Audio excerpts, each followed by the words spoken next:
నాన్న పెళ్లి టైం అవుతుంది, రెడీ అయ్యారు లేదా? మేము రెడీగానే ఉన్నావురా. హాస్టల్ నుంచి నువ్వు రాలేదు. నువ్వు ఎక్కడ ఉన్నావు? కార్ పార్క్ చేస్తున్నాను, వస్తున్నాను. సరే.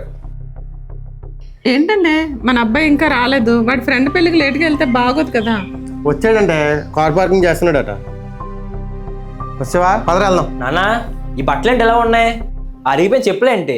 ఏమైందిరా? బాగానే ఉన్నాయి కదా. నాన్న అక్కడికి పెద్ద పెద్ద పొలిటీషియన్లు బాగా డబ్బులు బిజినెస్ మ్యాన్లు వస్తారు. అక్కడ కానీ మీతో నన్ను చూస్తే నలుగురిలో నాకు ఎంత అవమానంగా ఉంటుంది నాన్న. నిజమేరా, మా వల్ల నీకు అవమానం జరగకూడదు. పెళ్ళికి మేము రావులే, నువ్వు వెళ్ళి వచ్చి. రే ఆగరా, ఆయన చెప్పులు అరిగేలా కష్టపడ్డారు కాబట్టి నువ్వు ఈ స్థాయిలో ఉన్నావు. మీ ఫ్రెండ్స్ అందరికీ ఆస్తిపాస్తులు ఉన్నాయి, కానీ వాళ్ళతో పాటు నువ్వు సమానంగా చదువుకుంటున్నావంటే అది మీ నాన్నగారి కష్టం. అలాంటిది ఆయనతో వెళ్తే నీకు అవమానంగా ఉంటుందా? నాన్న మా ఫ్రెండ్స్తో ఉండడం అలవాటు అయ్యి అదే హోదా అనుకున్నాను నాన్న. నన్ను కన్నా నీ విలువ మర్చిపోయాను.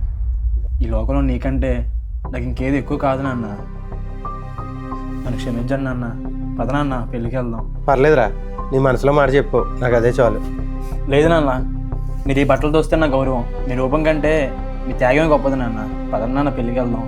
సరే పద వెళ్దాం.